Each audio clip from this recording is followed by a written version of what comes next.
কবরস্থান। সেদিন পূর্ণিমার রাত। স্বাভাবিকভাবে আপুর সাথে গল্পগুজব করতে করতে দেখলাম ঘড়ির কাঁটা তখন 3টা ছুঁই ছুঁই। তখন বলে দিলাম এখন আর ঘুমাবো না। আপু কোনো জবাব না দিয়ে পাশ কাটিয়ে শুয়ে পড়লো। কিছুক্ষণের মধ্যে সে ঘুমিয়েও পড়লো, আর এদিকে আমি ঘুমানোর শত চেষ্টা করেও ব্যর্থ। মনের মাঝে কেমন জানি অস্থিরতা অনুভব করছিলাম। কিছু না ভেবে বিছানা ছেড়ে ফোনের টর্চ জ্বালিয়ে বারান্দায় চলে গেলাম। হালকা বাতাস চলছে, পূর্ণিমার আলো বাড়ির পিছনের পুকুরটা কেমন জানি অদ্ভুত সুন্দর দেখাচ্ছে।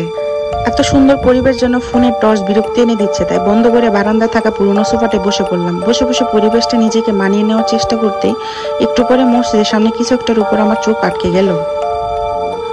পূর্ণিমার আলোয় হালকা হালকা দেখা যাচ্ছে এটা কমপক্ষে 15-16 বছর আগের একটা কাঠের লাল সবুজ রং খাটিয়া, যেটা লাশ নিয়ে যাওয়া হয়। খাটিয়াটা ব্যবহার অযোগ্য আর ভাঙা, শুধু কোনো রকম পড়ে আছে। মাসখানিক আগে মসজিদ রং করার সময় বের করা হয়েছিল হয়তো।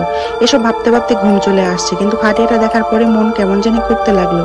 বিছানায় শুয়ে ঘড়ির দিকে তাকালাম, একটু পরে ফজরের আজান দেবে। এখন ঘুমালে নামাজ মিস হয়ে যাবে ভেবে আর ঘুমাইনি। মামিদের ঘর থেকে আওয়াজ পাচ্ছি, হয়তো মামা মামি নামাজের জন্য উঠবে। আমিও উঠে সোজা উঠান পেরিয়ে উত্তর দিকে থাকা পুরোনো টিউবওয়েলের দিকে যাচ্ছি।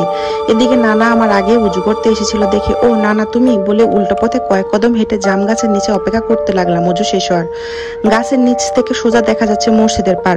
তবে আমার যা দেখে মনে পড়লো তার জন্য আমি মোটেও প্রস্তুত ছিলাম না। হ্যাঁ হ্যাঁ, সেই খাটিয়াটি 12 বছর আগে যেটাই করে আমার নানাকে নিয়ে যাওয়া হয়েছিল।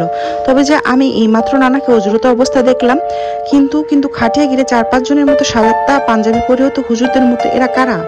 এসব ভাবতে ভাবতে বিকট কান্নার আওয়াজে ঘোর কাটলো। মামি কাঁদছে আর বলছে, আমার নাই গো। নিজের কানকে বিশ্বাস করতে পারছিলাম না। কি হচ্ছে এসব? দৌড়ে গিয়ে বুঝতে পারলাম, হ্যাঁ নানু আর নেই। কিছুক্ষণের মধ্যে কান্নাকাটি পড়ে গেল ঘরের মধ্যে। অনেক মানুষ জড়ো হয়ে গিয়েছে। আপুকে দেখলাম পিছনে পাথরের মতো দাঁড়িয়ে আছে। পরক্ষণে মনে পড়ে গেল কিছু সময় আগে কি ঘটেছে। খাটিয়া। সঙ্গে সঙ্গে আপুকে টেনে সে বারান্দায় নিয়ে গেলাম। আমাকে অবাক করে দিয়ে সেই সাদা পাঞ্জাবি পরিহিত হুজুররা ওই খাটিয়ার পাশে ছিল তখনও।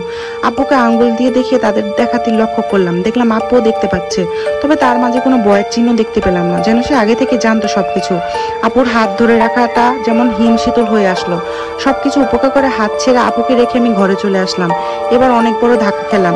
হ্যাঁ, আপু কাঁদছে। নানুর পাশে লাশের পাশে বসে আপু কাঁদছে। ও আমার সাথে তো আসেনি, তাহলে আমার সাথে কাকে নিয়ে গেলাম বারান্দায়? আর নানার মৃত্যু, আর সেই ভাঙা লাল সবুজ খাটিয়া। ঘটনার প্রায় বছর গড়ালো। আপুকে এর মাঝে বহুবার প্রশ্ন করেছিলাম, একই উত্তর। কখন বারান্দায় নিয়ে গেছিলি ভাই? আজও সেই রাতের কথা মনে হলে আপন মনে দুটা প্রশ্ন জাগে, যেসব প্রশ্নের উত্তর আমি আজও খুঁজে পাইনি। তবে তারা কি নানু